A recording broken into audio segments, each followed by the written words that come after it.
2,500 years ago, a Greek traveler named Herodotus sailed down the Nile River and documented one of the most fascinating first-hand accounts of what ancient Egypt really looked like. More than a century before Herodotus, another Greek sought wisdom in Egypt. His name was Solon, the lawgiver of Athens. A priest in the Egyptian city of Sais told him that Greece was still young in comparison with Egypt. He said, "You Greeks are always children. There is no old man among you." They described floods that had destroyed earlier worlds and spoke of an island power that once existed beyond the Pillars of Hercules, a civilization that vanished in a single day and night. Solon began a poem about this story but never finished it. This is where the original story of the lost civilization of Atlantis comes from, preserved by Plato. A century later, another Greek traveler named Herodotus would follow a similar route. He wanted to know how Egypt, the oldest kingdom he had ever heard of, had shaped the beginnings of human civilization. Though many of his claims are debated and even rejected by modern historians and archaeologists, his histories remain one of the most intriguing eyewitness reports of ancient Egypt written by a foreign traveler. This film is an attempt to present Egypt as Herodotus told it, through his eyes without interjection. Herodotus calls Egypt the gift of the river. Sailing south from the delta, he observed that the country existed only where the Nile deposited its black silt. Beyond the riverbanks was nothing but desert. Within the floodplain stretched the farms that fed an empire. Each year when the Nile rose in midsummer, it covered the land with water. When it receded, farmers would plant seeds in the damp soil. The result was a self-renewing landscape, one rebuilt every year by the flood. Herodotus writes that the Egyptians believed that they had been the first of all peoples to appear on earth. He learned about an experiment by King Psammetichus, who tried to discover humanity's oldest language. The king ordered for 2 newborn children to be raised in silence by a shepherd. After 2 years, the shepherd heard them say bekos, which was the Phrygian word for bread. From this, Psammetichus concluded that the Phrygians were older than the Egyptians. He then questioned the priests of Memphis, Heliopolis, and Thebes about the Nile's yearly flood. No one could give a certain answer. Some claimed that snowmelt from the south caused it. Others said the river flowed from the encircling ocean. Herodotus rejected both of these ideas. He proposed that the sun drew moisture from one region and released it in another, causing the rise of the river each summer. From the temple records, Herodotus learned that Egypt's first king was Menes, who diverted the Nile's course to create dry ground and founded Memphis. There began a royal line that, according to the priest, lasted for more than 3,000 years. To Herodotus, this demonstrated the Egyptian ability to control nature without destroying it. The same river that could drown the land also protected it. Everywhere he looked, Herodotus found customs unlike his own. He notes that Egyptian women conducted trade in the markets while men stayed home to weave. They wrote from right to left, shaved their heads for cleanliness, and considered daily washing a religious duty. He records, "The Egyptians are the most religious of all men. Purity of body, they believed, pleased the gods. Their clothing was linen. They wore sandals of papyrus and ate only clean food." From these quiet farm fields, Herodotus looked south toward Thebes, where the earliest temples stood. Here he began to gather the stories of the pharaohs. The stories he would learn would reveal the height of Egyptian achievement and the danger of pride and arrogance. After the reign of Rhampsinitus, Herodotus says that Khufu became the king of Egypt. The priest told him that Khufu brought the Egyptians to every kind of evil. He closed the temples, forbade sacrifices. Herodotus records that 100,000 men worked in 3-month rotations. 10 years were spent constructing a stone causeway leading from the Nile Valley to the plateau, carved with figures and polished like marble. Another 20 years were devoted to raising the Great Pyramid itself. He writes, "The pyramid was made after the manner of steps, and when they had first made it, thus they raised the remaining stones with machines made of short pieces of timber. The workmen leveled the ground, cut the blocks from nearby quarries, and dragged them up ramps greased with water and oil. Beneath the pyramid, Herodotus was told, a channel from the Nile flowed around the king's burial chamber so that the tomb might lie upon an island. This matched his belief that the river and eternity were one and the same." He was very impressed with the precision, and he wrote, "On the pyramid is written how much was spent on radishes and onions and leeks for the workmen, 1,600 talents of silver. To him, this inscription revealed the human cost behind the stone." Herodotus tried to understand not only the labor, but the design itself. The Great Pyramid, he says, was built of local limestones with finer white casting stones brought from the quarries across the river. The Greeks he interviewed told him the base had been leveled with precision using channels of water, and that the stones were raised step by step with wooden levers. The king's chamber was made with red granite, hauled 600 miles from Aswan. When finished, the pyramid was faced in smooth white stone that caught the sun and reflected it like a mirror. A gold or electrum capstone gleamed at its peak. To Herodotus, it proved what disciplined labor and faith in eternity could accomplish. Some priest told Herodotus a story about the king's daughter. When money for the work ran short, Khufu compelled her to raise funds herself. She agreed, but asked every man who came to her for 1 stone in addition to payment. From those stones, she built her own small pyramid beside her father's. After Khufu came Khafre. He followed the same policies as his brother, keeping the temples closed. His pyramid stood almost as high as the first and was faced with black Ethiopian granite near its base. The 2 structures rose side by side, casting great shadows over the sand. Because of the people's hatreds of both kings, the Egyptians refused to pronounce their names. Instead, they referred to the giant structures as the Pyramid of Philetus, after a humble shepherd who had once grazed his flocks nearby. The next ruler, Menkora, reversed his ancestors' tyranny. He reopened the temples and restored religious rights. Herodotus says he judged the people justly, compensating anyone he wronged from his own treasury. Yet misfortune struck him as well. When his only daughter died, he made for her a wooden cow covered with gold, placed her body inside, and offered incense before it each day. The priest of Sais showed this object to Herodotus 2 centuries later, still preserved within the royal compound. An oracle foretold that Menkora would live only 6 more years.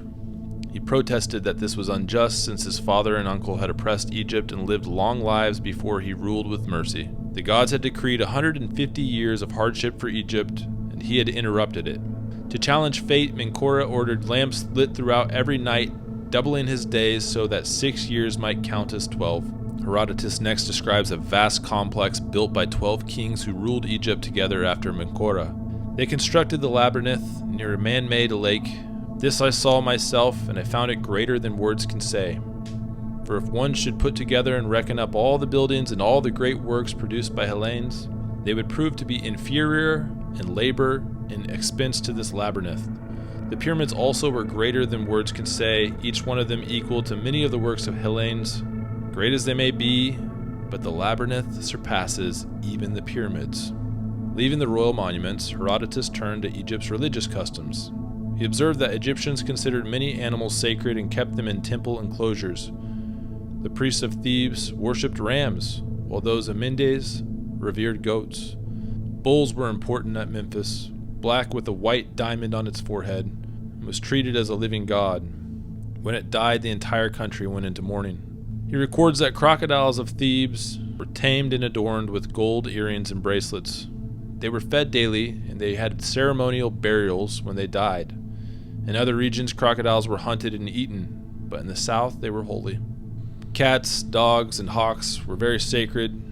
Killing one intentionally was a capital offense. Even an accidental killing could bring death at the hands of an enraged crowd. He added a story about the phoenix, a great bird said to appear once every 500 years. The priest at Heliopolis told him that it came from Arabia, carrying the embalmed body of its father enclosed in myrrh to the temple of the sun. But no customs impressed him more than Egypt's care for the dead. He described 3 grades of mummification. The most elaborate, reserved for the wealthy, was performed as follows. First, they draw out the brain through the nostrils with an iron hook, taking part of it out in this way and the rest by pouring in drugs. Then, with a sharp Ethiopian stone, they make a cut along the flank and take out the whole contents of the belly. Having cleansed it with palm wine and again with pounded spices, they fill the belly with pure crushed myrrh and every other spice except frankincense, and then sew it up again. From the pyramid builders to the embalmers, Herodotus saw one continuing pattern: pride followed by humility. Each age sought to defy time, and each in turn was humbled by it. He concludes this part of his history with respect rather than disbelief. Of Egypt I shall speak at length, for it has more wonders than any other land, and works greater than words can tell. He begins the final part of his Egyptian history with a moral tale. After the pyramid kings came Pharaohs, son of Sesostris. During an unusually high flood, The Nile rose above its banks and swept over the fields. The pharaoh, in anger, hurled a spear into the river as if to challenge it, and immediately he was struck blind. For 10 years he remained sightless. Then the oracle of Buto declared that his sight would return only when he washed his eyes with the water of a woman who had been faithful to her husband. Pharaoh tested his wife first, then many others, but none cured him. At last a truthful woman was found. After washing in her water, he could see again. He married her and burned the rest of the women who had deceived him. The next king was Sethos, a priest who ruled when Egypt's warrior class rebelled. When a combined army from Arabia and Assyria advanced against him, Sethos found himself without soldiers. He prayed in the temple for help, and in a dream the god promised him deliverance. Sethos gathered artisans, merchants, and laborers, ordinary men with no training in war, and marched to Egypt's eastern frontier. During the night, swarms of field mice invaded the enemy camp. These mice gnawed through their bowstrings, their shields, straps, leaving the invaders defenseless. And at dawn, the army fled. Herodotus adds that in this temple at Memphis, he saw a statue of Sethos holding a mouse in his hand. On its base was an inscription that read, "Let him who looks on me learn to fear the gods." After Sethos came Sabakos, a king from Ethiopia who invaded Egypt. Unlike earlier conquerors, he ruled with moderation. He punished crimes not by death but by forced labor, ordering each offender to raise an embankment around his city. In this way, Egypt's towns became higher and more secure. After 50 years of rule, Sabakos had a troubling dream. A god commanded him to sacrifice all the priests of Egypt. Believing that this dream was a warning from the gods that they wished him to leave, he decided to withdraw to Ethiopia voluntarily. Herodotus interprets this as another sign that rulers who feared the gods preserved their souls as well as their kingdom. And when the Ethiopians retreated, Egypt's native ruler, Anisis, returned from hiding. He had been blind and had lived for 50 years on a small island in the delta, built up by his supporters who brought him food and each time a handful of ashes and earth. The last great ruler of Egypt in Herodotus' narrative, Amasis, originally a common soldier, he was sent to stop a rebellion, but was chosen by the people to be the king. He broke a golden basin used for washing feet and had remade it into a statue of a god. When the people began to worship it, he told them, "This image was once a basin in which you washed your feet, but now you honor it. So it is with me. Though I was once a common man, I am now your king." And the people accepted him from that day forward. Under him, Egypt reached a period of prosperity unmatched since the early dynasties. Herodotus writes that during his reign there were more than 20,000 inhabited towns along the Nile River. Toward the end of his account, Herodotus turns from kings to philosophy. He says the Egyptians were the first to teach that the soul of man is immortal. After death, the soul, he writes, enters into another creature that is then being born, and then it travels through all living forms, land, sea, and air, before returning to a human body after 3,000 years. After months in the country, Herodotus concluded that Egypt was the most remarkable land he had ever seen. Its customs differed from all others, its monuments surpassed those of any nation, its people seemed bound together by reverence for the dead and for the river that sustained them. He writes, "In all the time from the first king to the present priest of Hephaestus, 340 generations of men have passed, and in all that time no god has appeared in human form. For him this continuity, thousands of years without collapse of order, was Egypt's greatest wonder.